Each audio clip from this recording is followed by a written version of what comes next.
안녕하세요, 태호쌤입니다. 이번 시간에는 기하공차 마지막 시간 흔들린 공차에 대해서 이야기를 해볼까 합니다. 자, 흔들린 공차 어렵죠? 네, 이 흔들린 공차가 원주 흔들림과 온 흔들림이 개념이 어려워요. 그래서 이제 흔들린 공차 요 두 개를 어떻게 적용해야 되는지 정말 어려워하시는 분들이 많습니다. 그래서 흔들린 공차의 개념을 완벽하게 정리를 조금 해드릴게요.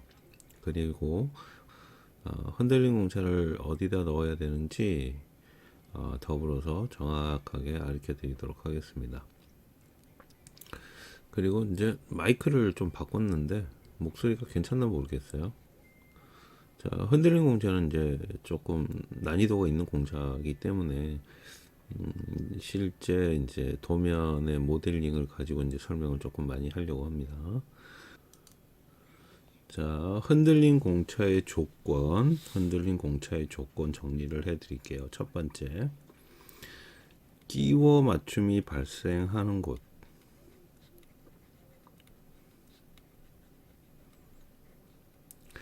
두 번째, 회전하는 곳.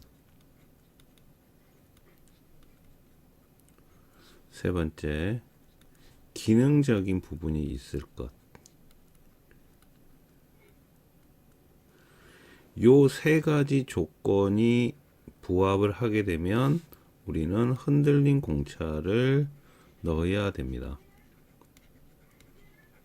이 조건을 만족하지 않으면 여러분들이 흔들린 공차를 넣으시면 안 됩니다.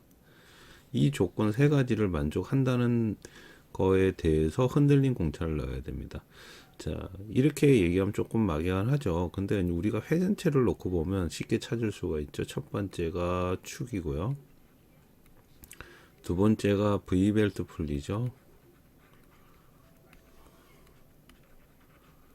그리고 세 번째가 기어죠, 기어. 우리가 시험에서 간혹 나오는 슈퍼기어. 요 세 가지는 꼭 흔들린 공차가 들어가야 되는 부품입니다. 자, 그러면 이렇게 구성이 되는데, 그럼 흔들린 공차를 어떻게 넣어야 되는지 가지고 좀 얘기를 해볼게요. 자, 흔들린 공차는 일단 여러분 원통을 생각을 하십시오. 요런 원통이 있습니다. 요 원통이 이렇게 있고요. 중간에는 구멍이 파져 있습니다. 자, 그리고 이 원통은 회전을 합니다. 자, 얘는 이렇게 회전을 하는데요.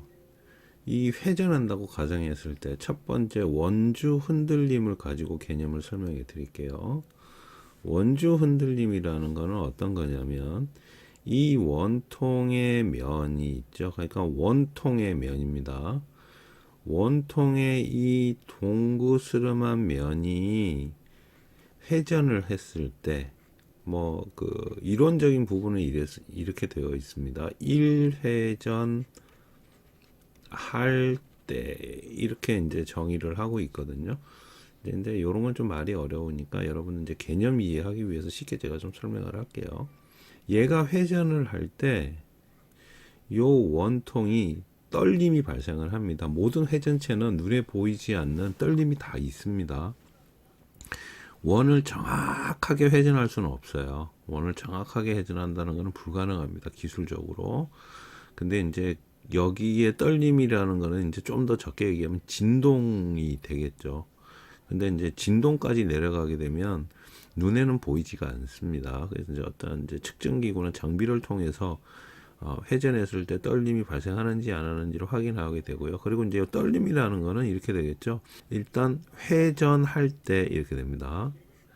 회전할 때 여기 원통의 이 면이 떨림이 발생을 하느냐에 대한 문제입니다. 이 원통면이 떨림이 발생을 하느냐. 떨림이 발생하면 얘가 아래 위로 이런 식으로 진동이 나오겠죠. 달달달 떨겠죠. 아래 위로. 그렇게 되면 어떻게 될까요? 만약에 얘랑 다른 물체가 이렇게 똑같이 원통으로 만나서 이렇게 동일하게 돌아간다 그러면 여기 만나는 부위에 심각한 마모가 발생을 하든지 기능적인 문제가 발생합니다. 그죠? 그래서 이런 부분을 규정하기 위해서 만들어 놓은 게 흔들림 공차입니다. 그래서 얘가 돌아갈 때, 회전할 때 원통이 회전을 했을 때 얼만큼 떨림이 발생하는지에 대한 규제하는 공차입니다. 이해가 가시나요? 자, 얘가 잘 돌고 아무런 떨림이 없이 부드럽게 회전을 한다면 아무런 문제가 없겠죠. 근데 회전을 할 때마다 얘가 일정한 떨림이 발생을 하게 되면 기계적인 문제, 그러니까 기능적인 문제라든지 부하라든지 여러 가지 문제가 발생을 할 수가 있습니다. 방금 설명한 것처럼. 그래서 회전체는 이 떨림을 잡아주기 위해서 흔들림 공차라는 걸 표현을 하게 돼요. 이 흔들림 공차라는 이제 규정을 하면 이렇게 되죠. 회전할 때 요 떨림이 일괄적으로 여기 떨림이 발생하는데 이 떨림이 어느 범위 안에 들어와라 이겁니다. 이 떨림의 현상이 일정 범위 안에 들어와라 이거예요. 그게 흔들림 공차예요. 자, 그게 원주 흔들림이에요. 그게 원주 흔들림이 원통의 임의의 곳에, 그러니까 한 곳에, 그러니까 포인트가 되는 거죠. 포인트. 특정 포인트를 이렇게 확인을 했을 때 이 포인트에 떨림이 발생을 하면 이 떨림이 공차 범위 안에 들어와라 이거예요.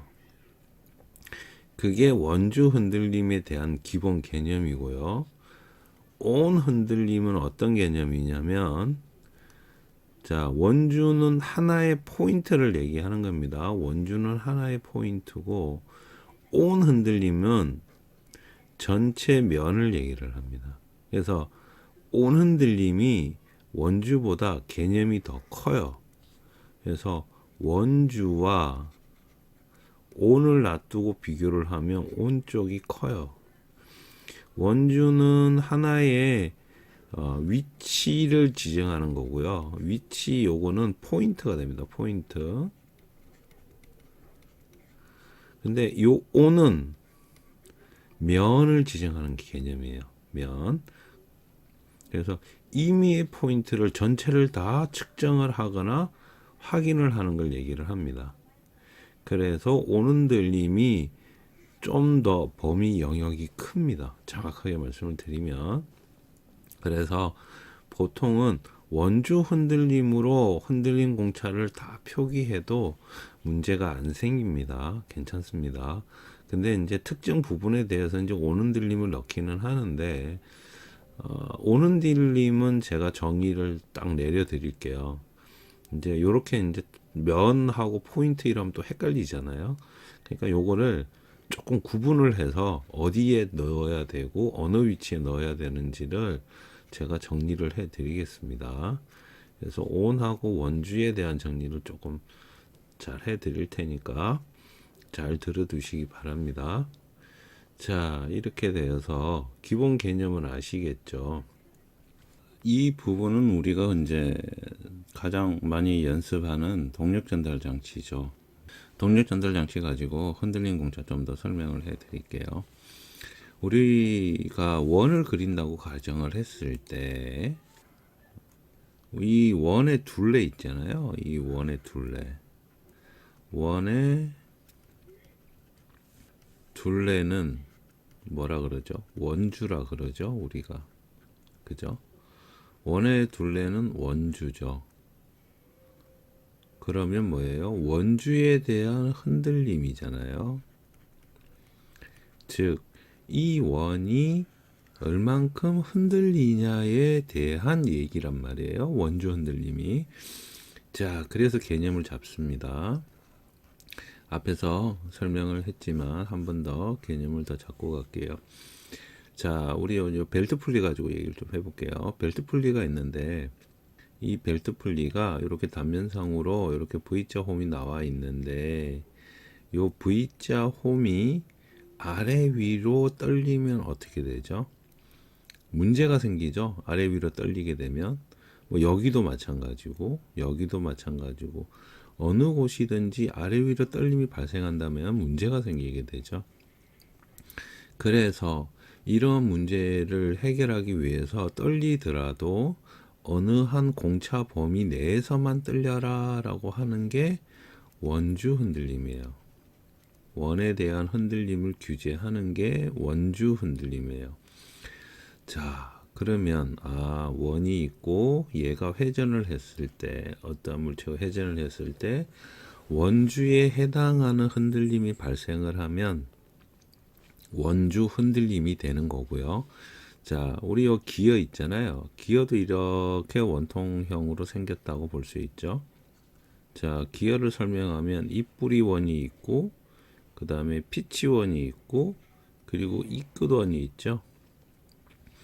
얘들은 옆에서 우리가 봐서 이렇게 그림을 그렸다고 가정을 하면 얘는 전부 뭐가 된다?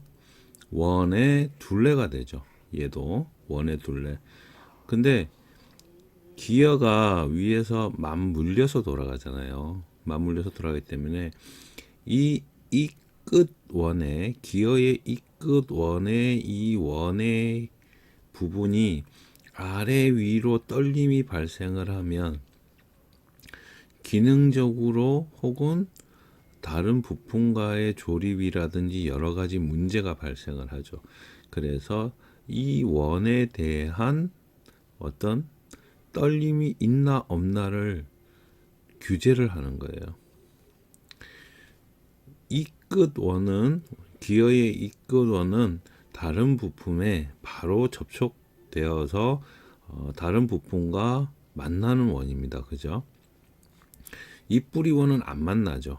이 뿌리원은 만날 수가 없고요. 이 끝원은 만나게 돼요. 그래서 기어 같은 경우는 이 끝원에 대해서 원주 흔들림을 주게 됩니다. 자, 원에 대한 흔들림을 규정하는 게 원주 흔들림이에요. 그래서 정의를 하자면 원에 대한 여기서 원이란 원의 둘레를 얘기하는 거고요. 흔들림을 규제한다 이렇게 되죠. 일정 범위 내에서 흔들림을 허용을 하는 겁니다. 자, 이래 되면 원주 흔들림 정의 내려지죠. 머릿속에 들어오시나요? 자, 이렇게 됩니다. 원에 대한 부분을 잡아내는 걸 원주 흔들림이다 라고 생각하시면 돼요.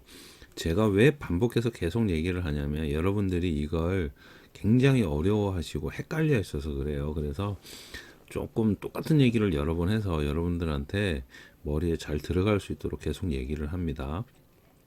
자, 그러면 이 동력 전달 장치에 있어서 원주 흔들림이 발생하는 곳 한번 확인을 해 보자고요.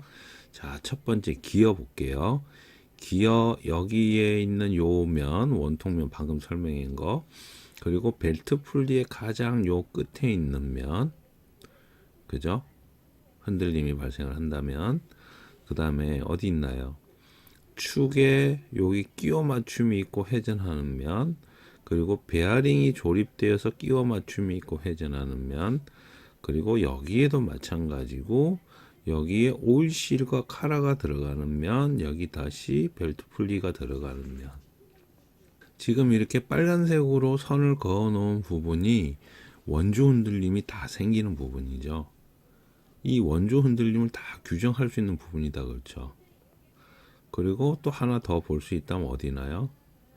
여기도 가능하겠죠. 기어가 이렇게 해서 이래 안쪽까지 이렇게 들어가 있잖아요. 그래서 여기 이 부분도 OEC라고 만나네요. 그리고 커브하고도 문제가 발생할 수 있으니까 여기도 흔들림이 많이 발생을 하면 어떻게 되죠? 여기 흔들림이 많이 발생을 하면 OEC라고 여기가 부딪히거나 마모가 되거나 기능적으로 문제가 생길 수 있겠죠. 그래서 여기도 이 OEC라고 만나지 않게 커브하고 만나지 않게 일정한 간격의 흔들림을 줄 수 있겠죠. 근데 자, 여러분 잘 보세요. 여기에 있는 기어가요, 이렇게 들어간 게 아니고요. 만약에 여기가 일자로 이렇게 내려가 있다면, 여기가 없다라고 가정을 하면 어떻게 될까요? 이 부분에 대한 원주 흔들림은 없어지겠죠. 왜? 여기만 되겠죠. 이해가 가십니까? 기능적으로 회전을 하죠. 그죠? 여기가 기능적으로 여기가 회전을 합니다. 자, 이 부분이 전부 기능적으로 회전하는 부분이죠. 그래서 요렇게 기능적으로 회전하고 끼워 맞춤이 있고 하는 부분에 대해서 우리가 흔들림 공차를 넣어주는데, 원주에 대한, 이 원에 대한 흔들림이기 때문에 여기에는 실질적으로 기어에 원주 흔들림이 들어가야 된다는 거예요. 자, 그 내용입니다. 자, 그걸 좀 말씀드린 거고요. 자, 그래서 원의 둘레에는 원주 흔들림을 넣는다. 그리고 원 둘레에 원주 흔들림을 넣어야 되는데, 끼어 맞춤이 있거나 혹은 기능적인 부분이 작동하는 곳에는 넣어줘야 된다. 자, 이렇게 구성을 할 수가 있겠어요. 자, 그러면 이제 요 도면을 보고 다른 부분에 대해서 또 설명을 조금 할게요. 자, 우리가 기어에 대해서는 여기 원의 둘레니까 원주를 줘야 된다는 것까지는 했어요. 그죠? 여기 원주를 줘야 됩니다. 원주 흔들림 줘야 되는데, 그렇다면 이 면은 어떻게 될까요? 방금 전에 우리가 본 기어는 여기에 면이 맞닿지는 않았단 말이에요. 다시 확인해 볼까요? 자, 방금 전에 우리가 본 기어는 어떻게 되죠? 여기가 비어 있었죠. 맞닿지는 않아요. 빈 공간이죠. 여기도 마찬가지 빈 공간이고, 이제 축하고 맞닿는 면이 있는데, 이것은 축하고 기어하고 어떻게 되나요? 여기가 같이 돌아가죠. 자, 여기 기어 이 부분과 축이 여기가 같이 맞닿아 있지만, 얘는 뭐예요? 두 개가 같이 돌아가는 거예요. 하나의 몸통처럼 같이 돌아가요. 그죠? 왜 그러냐면 여기 키가 꼽혀 있잖아요. 그래서 축이 돌아가면 당연히 기어가 돌아가죠. 아니면 기어가 돌아가면 축이 따라 돌든지. 그래서 이 키가 있기 때문에 하나의 몸체처럼 움직인단 말이에요. 그런데 실제 기어의 요 면 있잖아요. 이 면에는 맞닿는 게 없어요. 굉장히 자유롭죠. 이쪽 면은. 마찬가지로 이쪽이 안쪽 면도 마찬가지고요. 자, 여기는 이런데, 자, 틀린 부분 뭐냐면 여기에서 보면, 자, 여기에서 보면 어떻게 되어 있나요? 여기에 기어의 측면이 요렇게 요 커버와 일자로 요렇게 맞닿아 있어요. 그죠? 물론 여기 반대쪽도 마찬가지고 어느 쪽이 이렇게 맞닿아 있단 말이에요. 그러면 이거는 어떻게 되냐는 거죠. 이거는, 자, 원주는 요렇는데 다른 회전체의 측면인 평면, 이런 큰 평면, 그리고 여기는 이 커브가 조립되면서 강제적인 끼어 맞춤이 발생을 하죠. 그죠? 여기와 여기의 기어에는 끼어 맞춤이 발생을 합니다. 회전을 하고요. 그리고 기능적으로 얘는 펌프 역할을 해서 아래 위 기어가 맞물려서 돌아가요. 자, 그래서 여기에 원주에는 우리가 원주 흔들림을 주고요. 여기 측면에 대한 면은 온 흔들림을 줍니다. 개념이 좀 잡히시나요? 명확하게 틀립니다. 자, 여기 회전을 하고 끼워 맞춤이 있는 이 평면은 온 흔들림을 줘야 되고요. 기어의 원주, 그러니까 이 끝 원에 대한 원주에 대해서는 원주 흔들림을 주는 거예요. 이렇게 구분을 하시면 돼요. 이거는 여러분들이 시험을 치시기 편하시라고 제가 일종의 개념 정리를 해 드리는 겁니다. 일종의 개념 정리를 해 드리는 거기 때문에 이런 식으로 개념 정리해서 적용을 하시면 문제가 안 생겨요. 자, 펌프기 때문에 양쪽에는 틀림없이 여기가 맞닿습니다. 이쪽 면 그리고 안쪽 면 여기는 맞닿기 때문에 여기는 오는들림을 줘야 됩니다. 자, 그러면 정리. 원주는 원의 둘레에 주고요.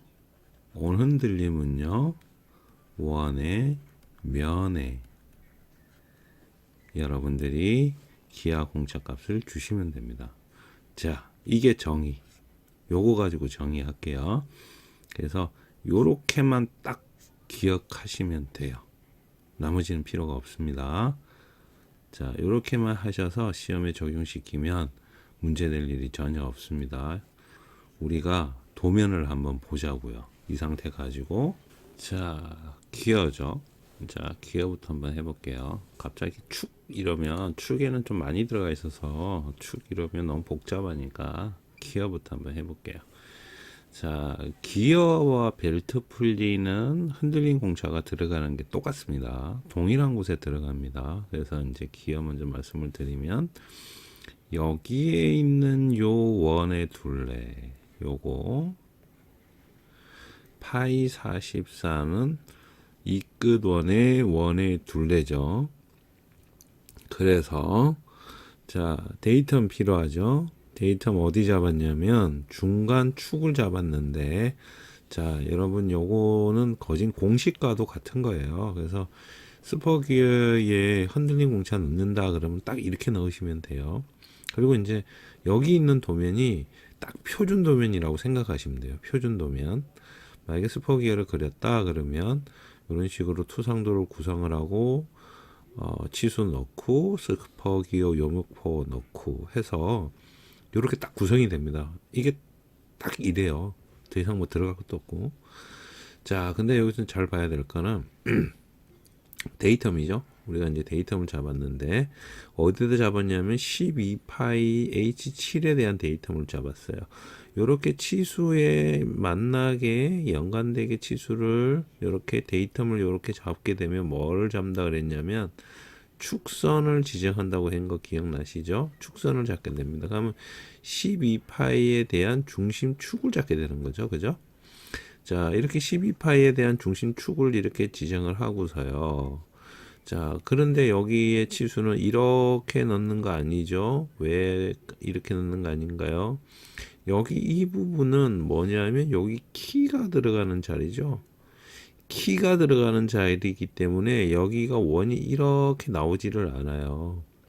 그래서 여기서 치수 넣었을 때 혹시라도 여러분 여기서 이렇게 치수를 뽑아갖고 여기 화살표 이렇게 주시면 안 됩니다.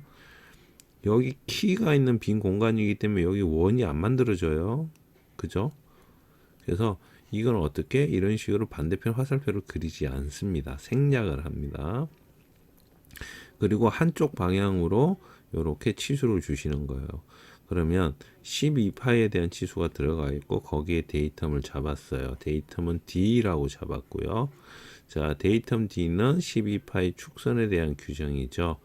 자, 중심선을 잡았습니다. 그리고 원주 흔들림이기 때문에 원의 바깥에 해당되는 파이 44에 대해서 흔들린 공차인 원주 흔들림을 이렇게 작성을 하게 됩니다.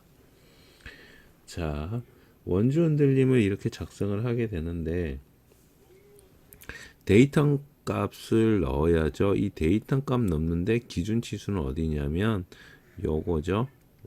파이 값이잖아요. 원주니까. 그죠? 당연히 파이 44에 대한 데이터 값 파이 44에 대한 기준 치수가 되어서 공차값이 들어가는 거죠. 근데 요 공차값이 조금 이상해요. 이게 좀 잘못 들어가 있는 것 같은데요. 요거 IT 5급이 아니고 다른 급수를 넣은 것 같아요. 파이 44에 대한 IT 5급은 얼마냐 그러면 0.011입니다. 파이 44에 대한 거는 요거는 다른 그러니까 5급이 아니고 6급이나 이런 거 준 것 같습니다. 조금 틀리네요. 자, 이렇게 된다는 거. 그리고 흔들린 공차 앞에 표기해 주고요. 뒤에 데이터 값 표기해 주고. 자, 그리고 흔들린 공차에는 여러분들 파이 표기 안 하셔도 됩니다. 왜? 원주 흔들림은 원에 대한 흔들린 공차 자체이기 때문에 굳이 파이 표기 안 하셔도 돼요. 자, 요거 기억하십시오.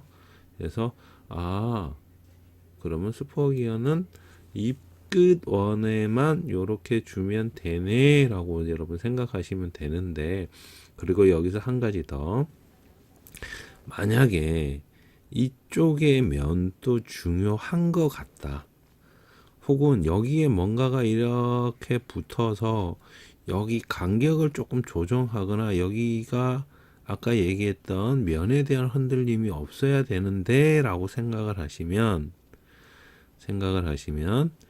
자, 여기에다가도 흔들린 공차를 이렇게 주시면 돼요. 자, 이쪽 면을 지정을 하고요. 자, 흔들린 공차인데 원주를 줍니다. 자, 면이 맞닿아 있으면 온 흔들림을 주시는 거고요. 방금 얘기한 건 제가 뭐라 그랬죠? 여기에 뭔가 있어서 요 간격을 유지해야 될 것 같다라고 했죠. 그러면 얘가 흔들림이 요 간격 안에 들어와야 될 것 같다 그러면 그냥 원주 흔들림만 주시면 돼요. 그리고 요 상태에서 여기에 D라고 적고 해당하는 데이터 값을 적어주면 되겠죠.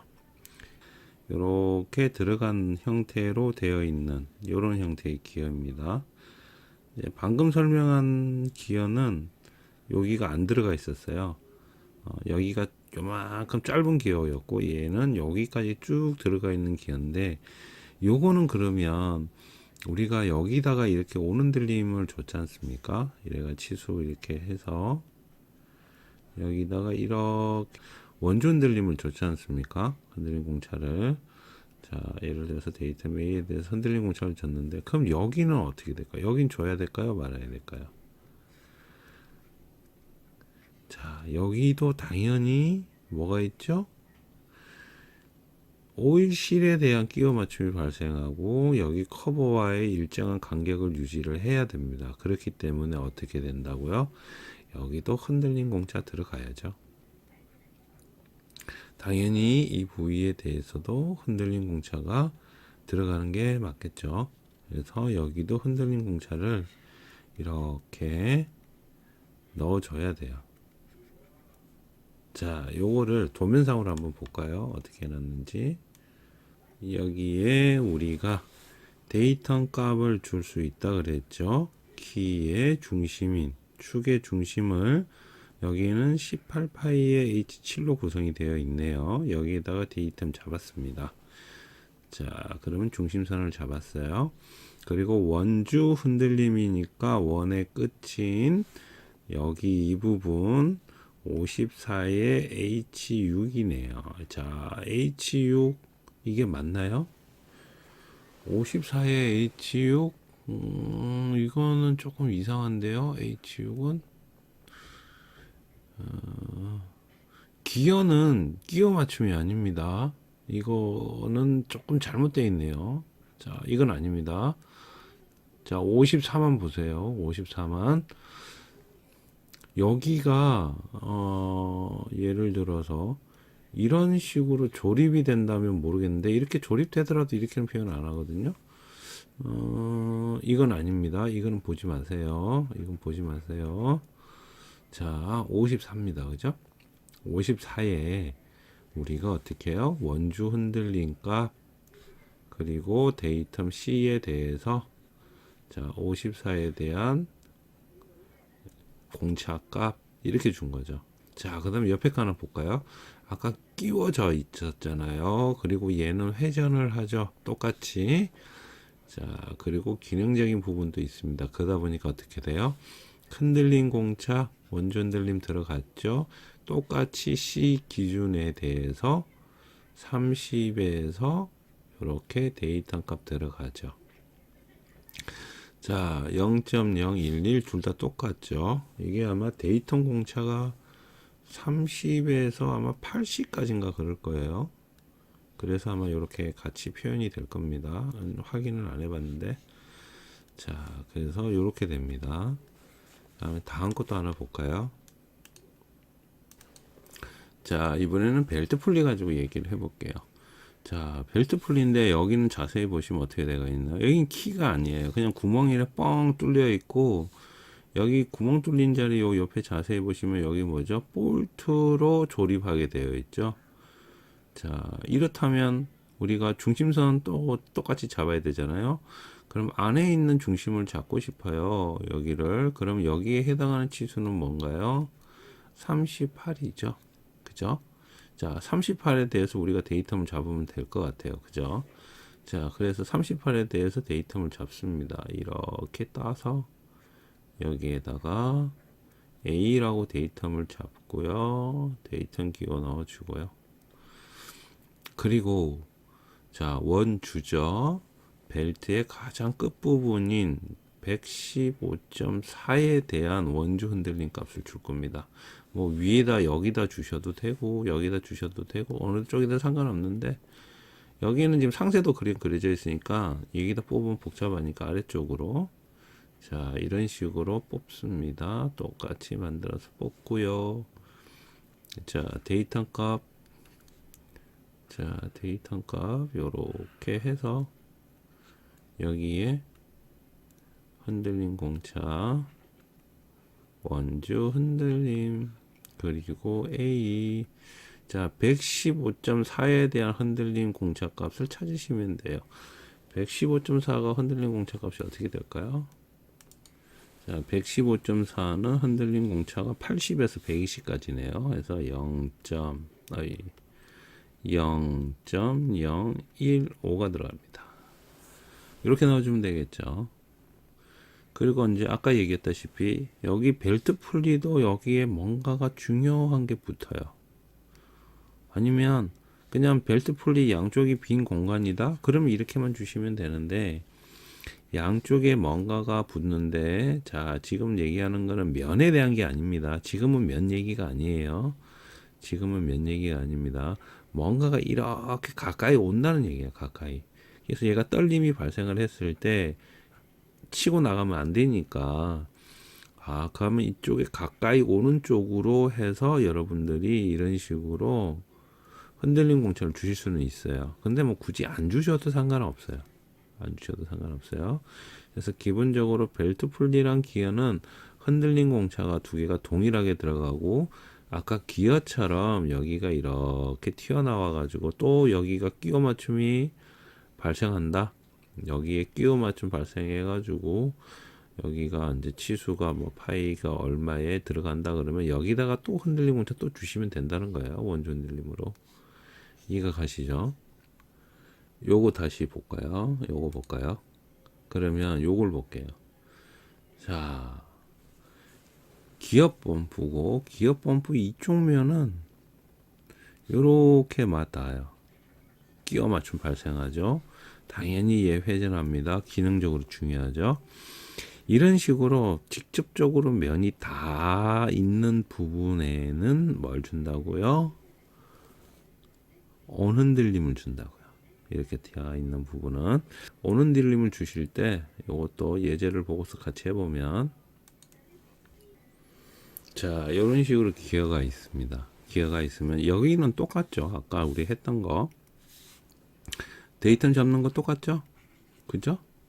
자 원주에 대해서 줬습니다. 그죠? 여기 자 33에 대해서 자 요렇게 흔들림 공차 줬네요. 그리고 원통도 공차도 들어가네요. 원통은 이게 원통이 되어라 이렇게 되는 얘기인데 근데 이거 줄 이유가 없거든요. 근데 표기가 좀 잘못된 것 같은데요. 자, 이거 원통도 안 줘도 됩니다. 원통도 안 주고 오는 들림을 주는 거예요. 원통도 안 주고 흔들린 공차를 주는 겁니다. 그래서 원통도 안 주셔도 됩니다. 원통도 안 주셔도 됩니다. 흔들린 공차 주는 이유가 원통도 같은 거 안 주려고 회전하는 부분이잖아요. 원통도 공차는 원이 동그랗게 일직선으로 가라 이 공차거든요. 그리고 중심선을 축선을 규제하는 거고요. 흔들린 공차는 원통이 있는데 가고 당연히 축선 잡았는데 여기에다가 회전까지 더하는 게 흔들린 공차예요. 그래서 흔들린 공차는 복합 공차입니다. 복합 공차인데 우리가 앞에서 우리 평행도 공차도 복합 공차다 그랬죠. 근데 평행도와 다른 공차를 전부 합한 게 흔들린 공차예요. 자, 그런 형태로 기억을 하셔야 됩니다. 그래서 흔들린 공차에 여기 나오는 원주 흔들린 공차는 우리가 기존에 배웠던 앞에서 배웠던 직각도 공차, 평행도 공차, 원통도 공차 이거에 대한 복합 공차예요. 얘를 다 때려 넣은 게 이 공차란 말이에요. 여기다가 하나 더 추가했죠. 회전이란 것까지 추가를 한 거란 말이에요. 그래서 여기에는 원통도 공차를 넣으시면 안 됩니다. 이거 좀 잘못된 것 같네요. 자, 이 부분. 자, 그리고 이제 여기 볼게요. 이제 이 면에 대해서 우리가 얘기했었잖아요. 근데 이제 이 면에 대해서도 이렇게 흔들린 공차가 이렇게 들어가 있는데, 틀렸다고는 할 수는 없어요. 틀렸다고는. 왜 그러냐면, 기아 공차 자체가 기준을 어떻게 잡고 해석을 어떻게 하냐에 따른 차이가 굉장히 커요. 그래서, 보는 사람에 따라서 해석의 관점이 바뀔 수가 있습니다. 그래서 틀렸다고 할 수가 없습니다. 그 얘기가 뭔 얘기냐면 여러분 요런 개념이 있어요. 자, 우리가 요런 사각형이 있으면 자, 예를 들어서 설명을 조금 해 줄게요. 자, 이 면이 중요한 면이라서 여기를 어떻게 하고 싶어요. 자, 규제를 잡고 싶어요. 자, 이 위의 면을 규제를 잡는 데는 이렇게 할 수 있겠죠. 요 밑에를 가지고 여러분 요 밑에를 가지고요. 여기다가 데이텀을 넣어서 여기에다가 A 하고요. 요 위쪽에 이 면에다가 평행도 온차를 넣어서 우리가 보통 많이 쓰죠. 넣어서 A 해서 이 면을 나란해라 라고 규제할 수도 있고요. 다른 방법으로는 이렇게도 할 수 있어요. 자, 치수가 이렇게 들어가 있으면 다른 사람이 보기에는 여기가 중요하단 말이에요. 여기 이 면이 이쪽 면이 중요하단 말이에요. 그래서 여기를 데이텀을 잡고요. 여기에다가 A라고 줘서 이 면이 직각이 되게 직각도 공차를 줄 수도 있어요. 그죠? 그렇지 않나요? 그래서 데이텀 A에 대한 여기에 대한 여기에서 직각도 공차 이런 식으로 직각도 공차를 줄 수도 있단 말이에요. 그죠? 똑같은 이면을 규정하는 건데 어떤 거는 데이텀이 들어가는 방향에 따라서 평행도가 될 수 있지만 이런 식으로 옆을 잡으면 직각도가 될 수 있단 말이에요. 근데 규정하는 것은 똑같아요. 그래서 기하 공차는 해석하는 차이가 굉장히 큽니다. 근데 그 해석하는 기준이 안 맞으면은 안 되겠죠. 해석하는 기준은 맞아야 됩니다. 무조건 해석하는 기준이 맞아야 되는데 이제 얼마큼 합리적으로 올바르게 해석을 했냐가 이제 채점의 기준이라서 이제 그런 부분은 조금 있어요. 그래서 기하 공차가 우리가 이제 시험 채점하는 걸 잠시 좀 설명을 드리면 갑자기 이제 딴 얘기가 좀 넘어가는데 이거 아마 모르실 거예요. 아시는 분들도 잘 없어요. 이거는 뭔 얘기냐면 우리가 실기시험, 기능사, 산업기사, 뭐 기사, 실기시험 치시죠. 자, 실기시험 치십니다. 그러면 우리가 발표가 언제 나냐면 보통 한 달 정도 걸려요. 그죠? 굉장히 시간이 오래 걸리죠. 이 도면을 다 채점하기 때문에 이제 시간이 오래 걸리는 건데, 근데 이거 채점하는 채점위원이 일이니까요. 혼자서 채점 다 할까요? 전국적으로 그렇게 많은 사람들이 시험을 치는데요. 아니겠죠?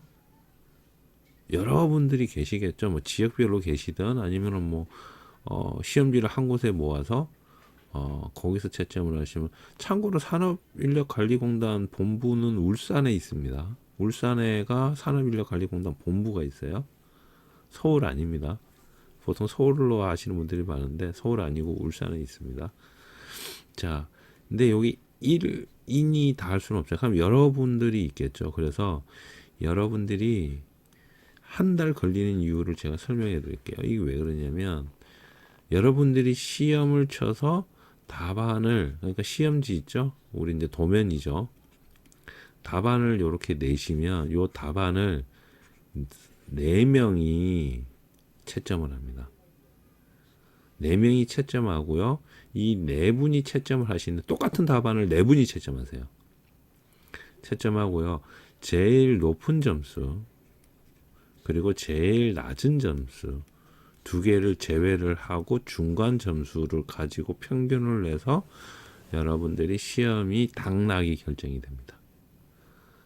이런 얘기는 아무한테도 못 들어본 거죠. 저만 아는 얘기예요. 그래서 이렇게 결정이 돼요. 실기시험 채점 방법이 이렇습니다. 실기시험 채점 방법이. 그리고 이제 또 다른 채점이 어디 있냐면, 이제 우리 같이 이렇게 도면을 그리는 채점은 이게 안 되는데, 현장 채점이라는 게 있어요. 그러니까 이 얘기가 뭐냐면, 우리 기능사 중에서 기계 가공 쪽 있죠. 선반이나 밀링이나 아니면 컴퓨터 응용 가공 산업 기사 막 등등등, 그런 분들 계실 거예요. 그럼 그런 분들은 제품이 나오면 측정기로서 우리 뭐 버니어 캘리퍼스나 아니면 마이크로미터 가지고 현장 채점이 가능해요. 요 부분은. 그래서 요거는 가채점을 합니다. 그런 게 또 있어요. 가채점 하는 부분. 그래서 요 가채점 하는 부분에도 또 내용이 또 포함입니다. 왜 가채점에서 만들어낸 제품이 0 아니다 이러면 아예 그 현장 채점에서 탈락시켜 버려요. 그러니까 물건이 오작이 났거나 만들어낸 형상이 채점할 수 있는 기준을 넘어갈 때, 그럴 때는 가채점을 해갖고 현장 채점에서 요거 탈락시켜 버리는 경우도 있습니다.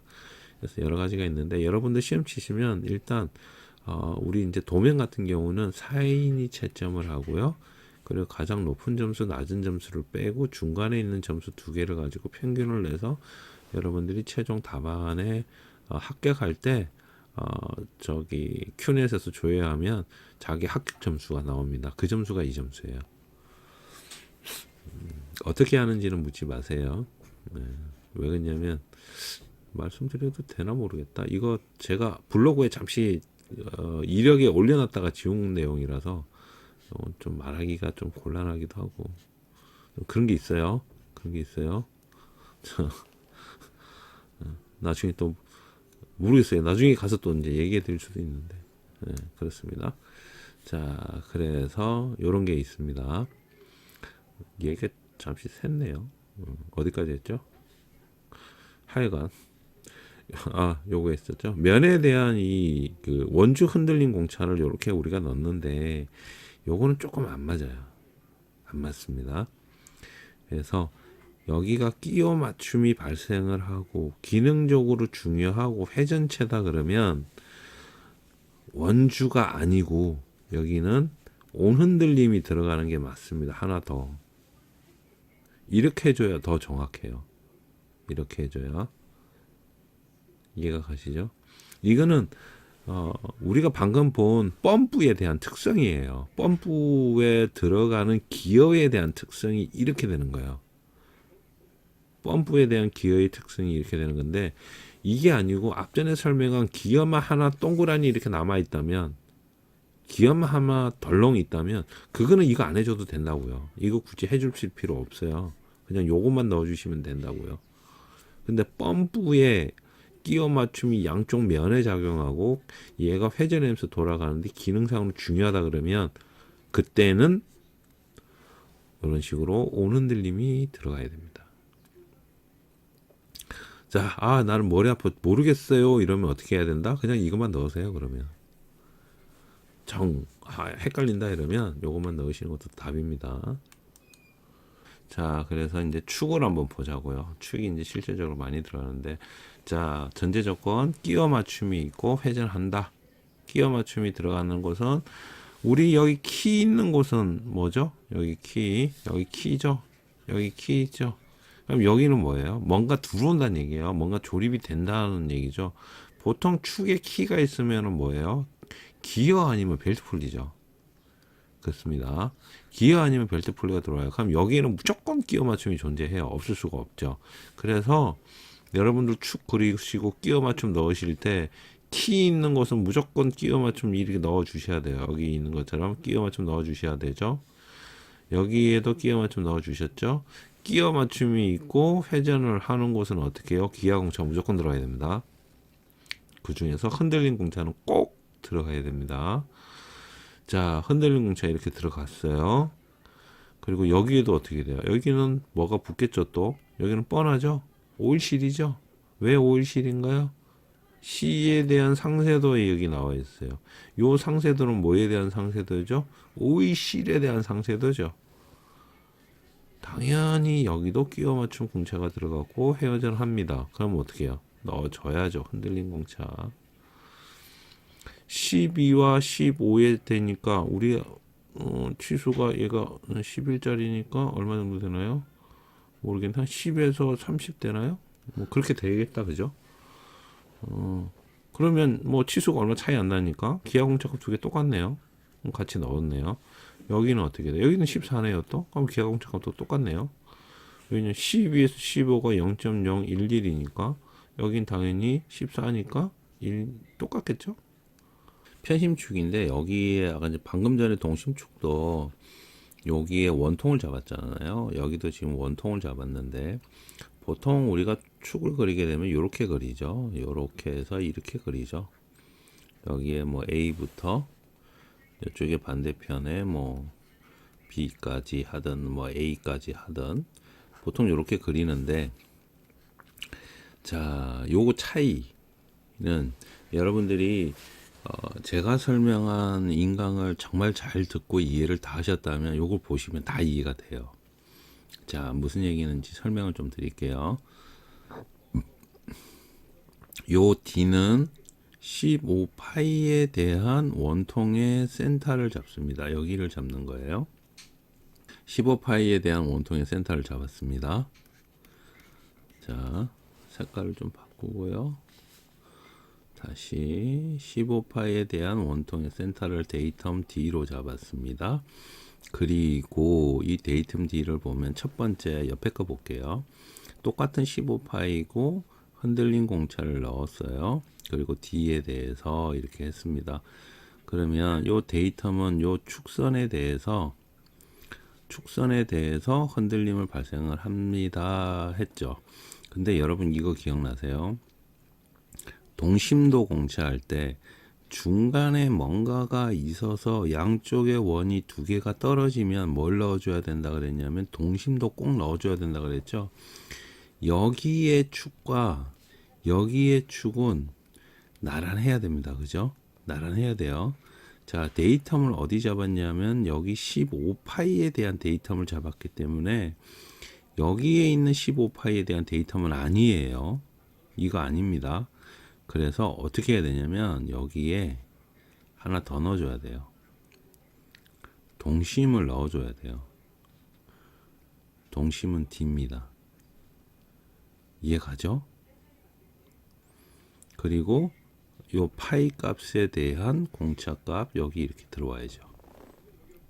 그러면 데이텀 D에 대해서 여기 센터는 나란해야 되고요.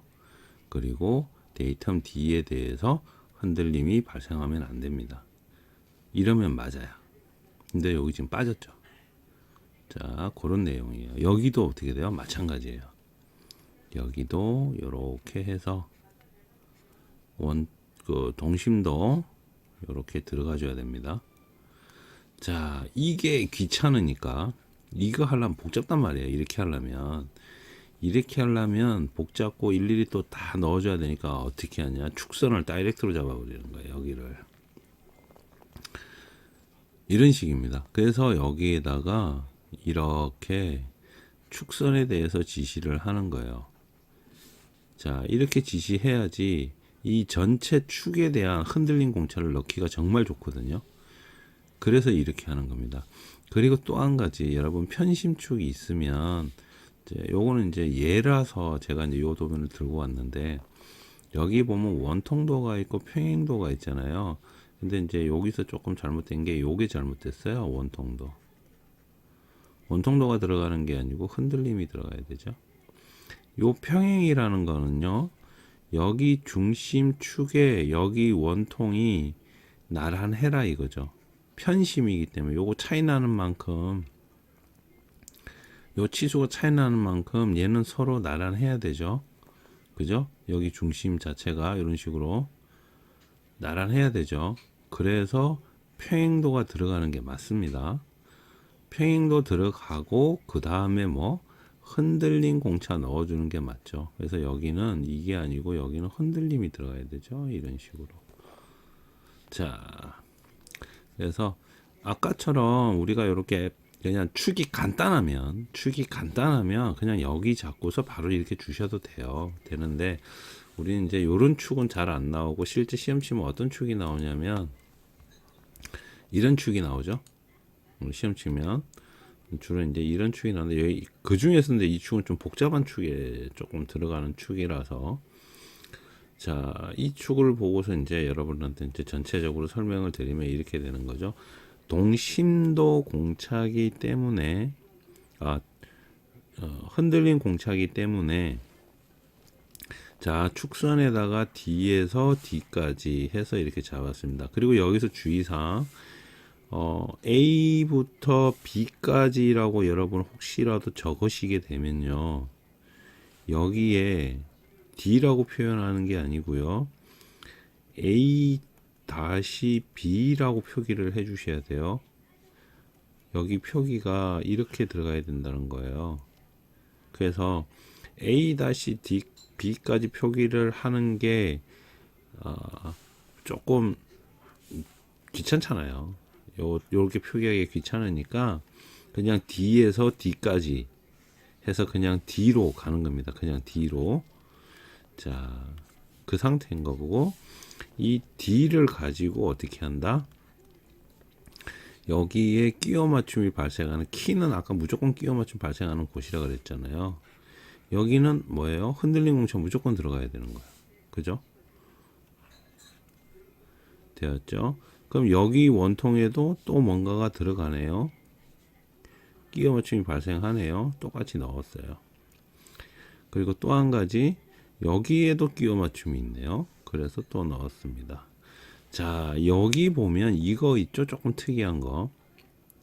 이쪽 면에 대해서 이렇게 해서 치수를 넣었어요. 혹은 이렇게 넣기도 해요. 양쪽 다 지시하기 위해서. 자, 한쪽만 있는 경우는 이쪽 면에 뭔가가 맞닿는다는 얘기예요. 이런 식으로 양쪽을 다 지시하면 두 군데 다 뭔가 맞닿는 게 이렇게 내려온다는 얘기예요. 그 내용입니다. 면에 대한 지시는 이렇게 돼요. 근데 아까처럼 기어처럼 여기가 일자로 붙어 갖고 끼워 맞춤이 발생하고 여기가 뭔가가 중요한 기능을 해요. 그러면 어떻게, 여기는 온 흔들린 공차 이렇게 넣어 주셔야 되는 거야. 생각보다 쉽죠? 개념 정리만 딱 해버리면 어렵지 않습니다. 자, 끼워 맞춤이 발생하고 회전하는 곳 전부 원주 흔들림 다 넣습니다. 원주 흔들림 그냥 다 넣어주시면 됩니다. 뭐 걱정하실 필요 없어요. 그냥 싹 넣어주시면 돼요. 자, 그리고 면에 대한 끼워 맞춤이 별도로 발생을 한다. 그러면 여기다가 원주가 아닌 온 흔들림으로 여기를 이렇게 바꿔주시면 돼요. 자, 근데 여기는 뭔지는 모르겠지만 이렇게 되어 있다는 거죠. 그래서 아래 나와 있는 축, 방금 설명한 축을 조립도상으로 이렇게 확인을 해보니까, 요 모양이네요. 자, 여기에 들어가는 부분들 잘 보시면, 자, 여기 끼워 맞춤 발생하고 벨트 폴리 들어가야 있죠. 흔들림 공차 들어가야 됩니다. 그리고 여기 뭐예요? 카라라고 해서 요게 스페이스를 공간을 유지해 주는 카라가 이렇게 끼워져 있네요, 아래. 자, 이 원통형 카라죠? 원통형 카라로 이렇게 되어 있어요. 자, 얘가 들어가기 때문에 끼워져서 회전이죠. 그리고 여기 오일실이 이렇게 들어가 있고요. 그래서 여기도 끼워 맞춤 공차 넣어주고, 그 다음 단 여기는 뭔가요? 베어링이죠. 베어링이니까 당연히 또 넣어줬고요. 이쪽에도 마찬가지. 그죠? 여기는 기어가 들어가니까 길게. 자, 그리고 여기 이제 이 면인데, 제가 봤을 때는 이 면은 굳이 표현 안 해주셔도 상관은 없을 것 같아요. 만약에 이제 꼭 필요하다 그러면 해주셔도 되는데, 좀 찜찜하다 그러면 해주셔도 되는데 안 해주셔도 될 것 같아요. 근데 이 면은 제가 봤을 때는 굳이 필요 없습니다. 안 해주셔도 상관없을 것 같아요. 자, 끝으로 여러분들이 가장 많이 보는 부분 중에 하나, 편심 구동 장치, 아니면 또 편심 왕복 장치라고도 얘기를 하죠. 자, 여기서 이제 기하 공차 최종적으로 이제 정리를 한번 싹 다 하고 마치도록 하겠습니다. 방금 이때까지 설명한 내용 잘 기억을 하시면서 들어주시면 좋을 것 같아요. 자, 여기에는 키가 꽂혀 있고요. 기어가 들어가니까 어때요? 치수를 이렇게 뽑았다면 여기에다가는 흔들림 공차 넣어 주셔야 되죠. 자, 그래서 이거는 원주 흔들림에 대한 흔들림 공차 이렇게 들어가겠고요. 그리고 쭉 가다 보니까 이쪽의 원통도 마찬가지로 오일실이 꼽히고 베어링이 꼽히고, 그리고 여기 스페이스라고 그래서 간격을 유지하는 용도로 쓰는 놈이죠. 혹은 여기에다가 이제 스냅링이라고 해갖고 베어링이 빠지지 않게 이렇게 고정해 줄 수도 있지만, 이런 식으로 스페이스라고 해서 원통 형태의 카라를 꼽아 줄 수도 있습니다. 요게 이제 보통 카라라고 얘기를 하죠. 자, 여기에도 베어링이 들어가고 꼭 끼워 맞춤이 작성하니까 여기에도 마찬가지로, 그죠? 자, 여기에도 마찬가지로 흔들림 공차, 원주 흔들림으로 이렇게 표기할 수 있겠죠? 자, 그리고 이쪽 부분에는 지금 반대편이 없이 막혀져 있는 모양인데, 여기에도 마찬가지로 흔들림 공차 넣어주면 되겠네요. 자, 그래서 여기도 원주 흔들림 이렇게 표현하면 되죠. 자, 중요한 건 이 부분이에요. 이 부분. 자, 여기 있잖아요. 여기. 자, 편심축이니까 중심이 이렇게 있고 축이 이렇게 해서 축선이 두 개죠.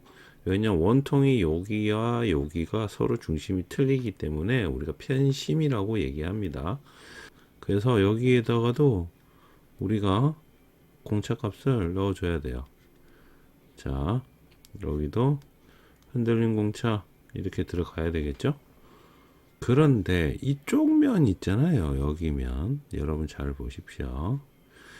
얘는 회전을 하기 때문에 요 면이 때로 지금 여기는 이렇게 넓은 면이 이렇게 보이는데, 이 넓은 면이 어떻게 되죠? 밑으로 내려가면, 밑으로 이렇게 내려간다면 여기에 좁은 면이 이렇게 올라올 수도 있겠죠. 그리고 밑바닥이 아마 이렇게 맞을 거예요. 여기랑 높이가 일정하게 맞죠. 일자로.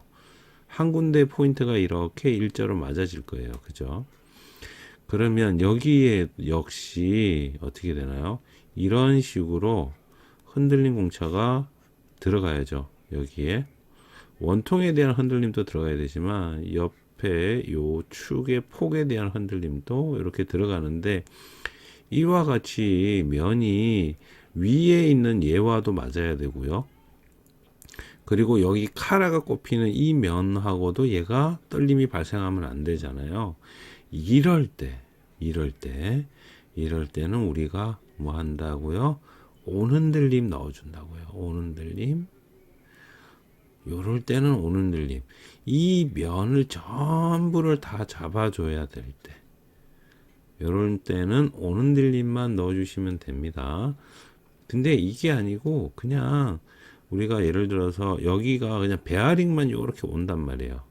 베어링만 오는 경우, 그런 경우에는 그냥 온흔들림 넣어주지 마시고 그냥 원주 흔들림만 주셔도 상관은 없어요. 근데 이런 식으로 윗면하고 여기도 맞아야 되고, 그리고 얘가 회전을 하면서 요 카라의 모양이 얘가 내려가면서 만나는 부위가 바뀌죠. 요 카라하고 얘하고 만나는 부위가 바뀌니까 어떻게 되나요? 그래서 여기는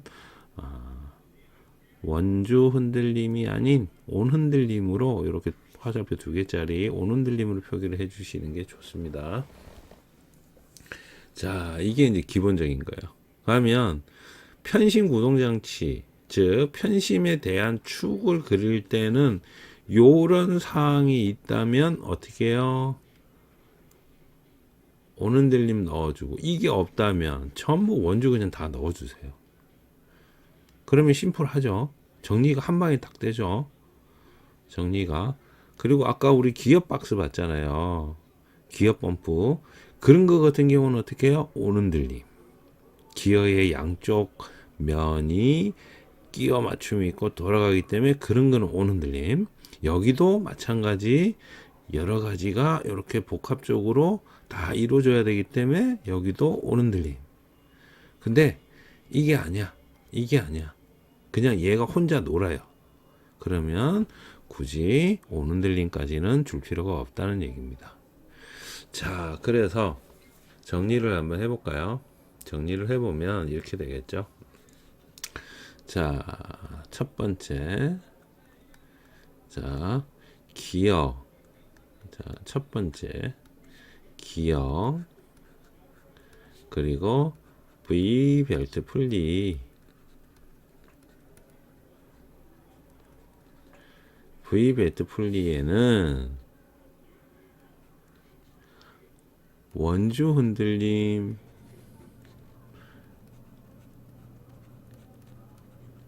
넣어준다. 그죠? 어디다가? 원의 둘레. 여기서 원의 둘레는 가장 큰, 그죠? 큰 파이를 가진 둘레를 얘기하는 거죠. 제일 큰 원. 거기다가 원주 흔들림 하나 넣어준다. 요거. 자, 두 번째.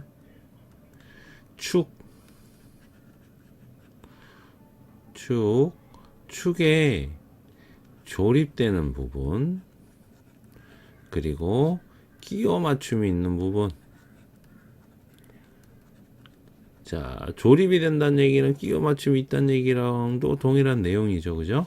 자, 축이 끼워 맞춤이 발생하는 곳, H든 G든 뭐든 막 있잖아요. 그런 곳에는 뭐예요? 전부 원주 흔들림 공차 넣어준다. 여기도 원주. 자, 모든 파이에다가 자, 끼워 맞춤이 발생하는 모든 파이에다가는 원주 흔들림 공차를 넣어준다. 세 번째. 자, 면에 대해서 자, 세 번째는 축의 면에 대해서 특히 요거는 뭐죠? 편심과 같이 다 방금 여기 본 거 요거 요런 식으로 만날 때 해서 축의 면이 편심이거나 면을 규정해야 될 경우 면을 규제해야 될 경우에는 뭘 넣어준다? 온흔들림 공차를 넣어준다. 이렇게 되는 거죠. 그리고 아까 네 번째 기역인데 뭐예요? 펌프일 때 요것도 면을 규제해야 되므로 온 흔들림을 넣어준다. 이렇게 정리할 수 있겠네요. 그죠? 이렇게 하면 정리가 다 됐어요. 근데 여러분들 하나 치수 예를 들어서 기아공차 하나 빼먹었어요. 도면에. 물론 속상하죠. 근데 그거 가지고 떨어지지는 않아요. 제가 이제 학생들한테 잘 하는 얘기가 그거예요. 야, 뭐라고 하냐면, 야, 70점 받고 합격하나, 99점 받고 합격하나, 뭐가 틀리냐고 그런 얘기를 해요. 농담 삼아서. 야, 99점 합격하면 자격증에 금태 둘러주는 거 아니잖아. 그렇게 얘기를 합니다. 아니, 70점도 합격이고 99점도 합격 아니야. 근데 이제 시험 치고 온 친구들이, 이제 시험 치고 나면 그게 생각이 나나 봐요. 이제, 이거 표현했는데 우리 배웠던 건데, 배운 부분에 대해서 제가 표기를 잘못한 것 같아요. 그래가지고 그 책을 들고 옵니다. 이거 어떻게 하면 좋아요? 그러면 제가 이 얘기를 하거든요. 걱정하지 말라고. 배운 대로 잘 했고 열심히 했는데 한두 개 털린 거 가지고는 자격증 시험에서 떨어지지 않아요. 절대로 그런 일 없으니까 걱정해요. 너무 이제 고민이 많이 되고 해서 이제 저한테 상담을 오면 제가 그런 얘기를 하거든요. 그래서 걱정하지 마. 60점만 넘으면 합격인데 너 실력은 충분히 붙으니까 공차기구 하나 빼먹고 기아공차 하나 틀렸다고 해가지고 문제되는 거 아니라고 제가 얘기를 하거든요. 그래서 여러분들 기아공차 중요합니다. 중요하고 잘 넣으셔야 되는데 너무 이거 가지고 스트레스 받지 마십시오. 그래서 자기가 아시는 부분만 정확하게 표현을 해도 여러분들이 시험 치시고 합격하는 데는 문제가 안 되세요. 근데 기아공차를 전반적인 내용을 모르고 그냥 한 일주일이나 며칠 상간에 기아공차 외워가지고 막 때려 넣는다. 그거는 좀 아니겠죠. 그죠? 그거는 이제 틀릴 수가 많겠죠. 근데 이제 인강을 꾸준히 들으셨다면 아마 내용을 다 이해를 하실 거예요. 그죠? 그래서 이제 그런 경우를 제가 이제 봐왔기 때문에 그런 얘기를 많이 합니다. 학생들한테. 그래서 고민하지 마. 근데 또 다행스러운 거는 제가 이렇게 자신 있게 말씀드리면 다행스러운 거는 아직까지 저한테 배운 학생들이 자격증을 못 딴 학생들이 단 한 명도 없어요. 전부 다 자격증을 다 땄습니다. 네. 그건 기사든 기능사든 산업기사든 저한테 배운 학생들은 자격증을 다 땄거든요. 그래서 자신 있게 말씀을 드려요. 그래서 여러분들이 인강만 잘 들어주시고 그나마 이제 기아공차가 공차 중에서 가장 어려운 부분이라서 요것만 차근하게 잘 들으셨다면 시험 치시는데 별 어려움 없을 겁니다. 그리고 이제 혹시라도 준비를 많이 못 하시거나 아니면 시간상으로 잘 안 되셔서 준비가 안 되신 분들은 좀 더 하시면 되죠. 그거 갖고 고민 이렇게 너무 안 하셨으면 좋겠네요. 자, 시험 공부하시는 분들 화이팅 하시고요. 이제 시험 얼마 안 남았는데 좋은 결과 있기를 바라겠습니다. 오늘은 여기까지 하겠습니다.